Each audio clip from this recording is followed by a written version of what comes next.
O Supremo Tribunal Federal, o Conselho Nacional de Justiça e o governo Lula podem colocar em breve quase 500 mil presos nas ruas.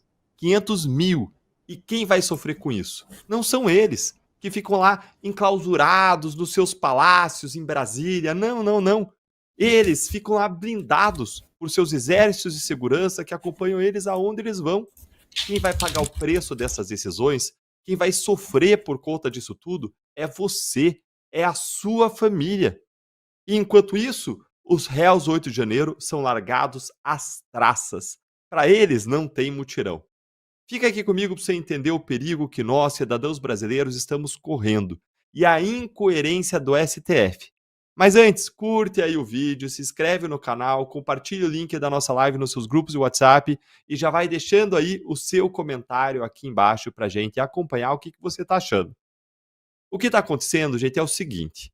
O judiciário, com foco no CNJ e em tribunais Brasil afora, vai fazer um mutirão carcerário para rever as prisões que foram decretadas fora dos parâmetros definidos pelo STF naquela decisão que legalizou o porte da maconha para uso pessoal de até 40 gramas.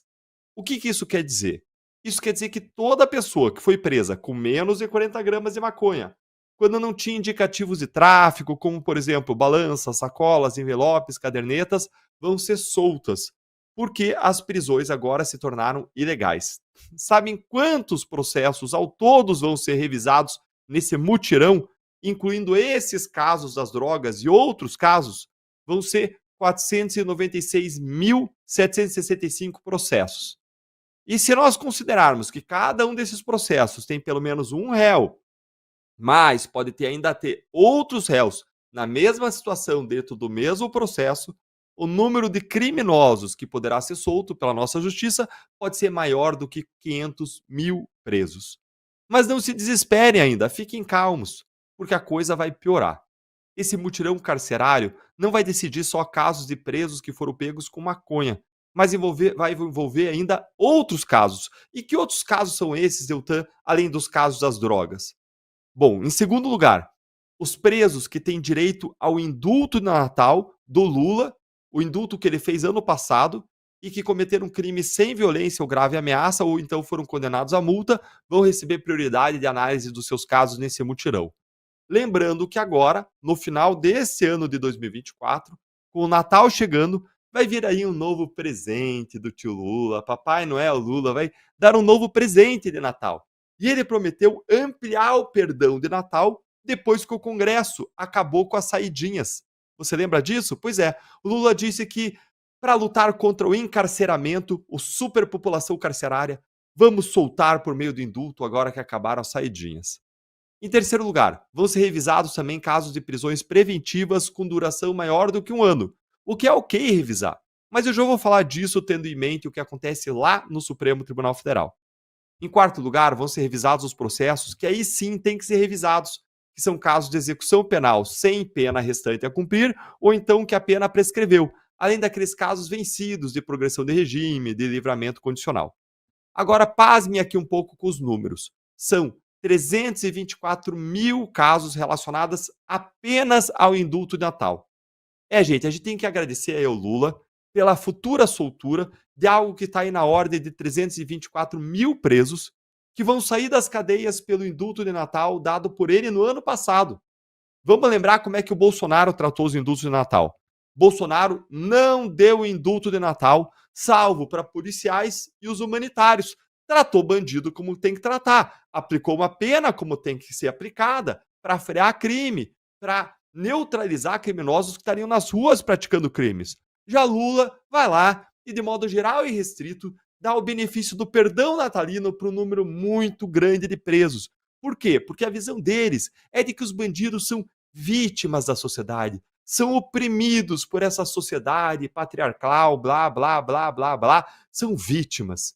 E aí essa visão é que cria vítimas reais, que são as vítimas dos crimes que os bandidos de verdade praticam quando eles saem da cadeia por meio dessa política de celas abertas.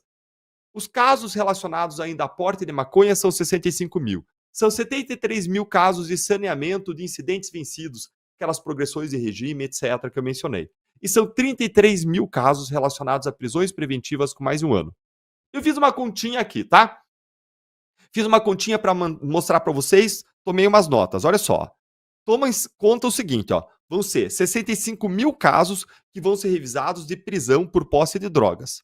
Se cada juiz investir 3 horas por caso, se cada um desses casos exigir 3 horas de um juiz para analisar, são 195 mil horas investidas por juízes.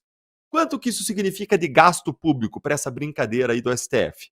Se eu dividir por 7 horas de trabalho, que é a média de trabalho aí por dia de um servidor público federal da Justiça, dividir esse número de horas, 195 mil, por 7 horas por dia, isso dá 27.857 dias de trabalho. Aí você divide por cerca de 20 dias úteis do mês do judiciário, isso dá 1.392 meses de trabalho. Quanto que é o mês de um trabalho de um juiz? Dá aproximadamente aí 40 mil reais brutos.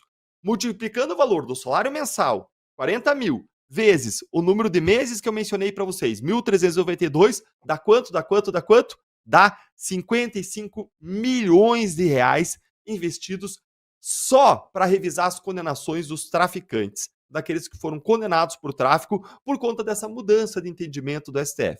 Gente, é um baita retrabalho. Tinha que revisar esses casos, se fosse o caso, se fosse a situação, a pedido dos réus e não por iniciativa da justiça, tratando isso é um imenso paternalismo e com um bandido. Iniciativa da justiça, se ele tem direito, ele que peça. Aí você não vai investir, desperdiçar todas essas horas aí de trabalho de juízes, milhões e milhões de reais que tinha para saúde, segurança, educação, indo aí ralo abaixo por essa iniciativa paternalista da justiça. Porque aí vai ficar revendo os casos e muitos dos casos vai haver provas de que era tráfico mesmo. E vai ser um tempo perdido dos juízes. Mas vamos avançar. Agora veja como o nosso judiciário é, além de disfuncional, que eu acabei de mostrar que é disfuncional, veja agora como é cruel e é parcial. Os nossos ministros dos tribunais superiores, como a STF e a STJ, se preparam para lançar às ruas mais de 500 mil presos, sendo que 65 mil foram presos com maconha e 324 mil foram beneficiados pelo indulto de Natal de Lula, mas nenhum deles se preocupa com os réus do 8 de janeiro, muitos dos quais vivem em prisões políticas absolutamente abusivas. Eles estão obrigando os juízes a revisar prisões preventivas, mas e os casos da prisão preventiva ilegal e alongada de mais de um ano dos réus 8 de janeiro? Será que eles vão entrar no mutirão? Os ministros vão revisar? Eu duvido, duvido.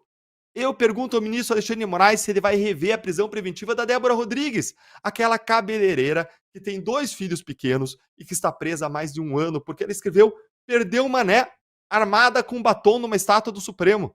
A Débora ficou mais de 400 dias presa sem denúncia, o que é absolutamente ilegal e deveria ter sido solta a tempos. Mas não só por isso, também porque ela tem direito a responder em liberdade, porque ela tem filhos pequenos. Um direito que o próprio STF reconheceu na Lava Jato, quando Gilmar Mendes usou esse argumento para dar soltura para Adriana Anselmo, mulher de Cabral, acusada de ter sido beneficiária em milhões de subornos destinados ao Cabral. E aí eu pergunto, vai ter mutirão para rever a prisão ilegal do Marco Alexandre, que é um ex-policial e motorista de Uber que também está preso, sem provas e sem denúncia, há mais de 18 meses por uma suposta participação nos atos do 8 de janeiro? Vai ter mutirão para ele, ministro Alexandre de Moraes? O Marco sequer viu a filha nascer, a filha mais nova. Ele foi encaminhado para a ala psiquiátrica pelos danos que essa situação está causando por a ele. Alexandre de Moraes vai botar no mutirão o caso do Daniel Silveira, de benefícios de progressão que deviam ter sido concedidos para ele, mas não foram, para que eles sejam agora concedidos? E aí? Essas pessoas têm ou não têm direitos? Ou só têm direitos os presos com maconha que vão ter direitos no nosso país? Me conta a tua opinião aí nos comentários.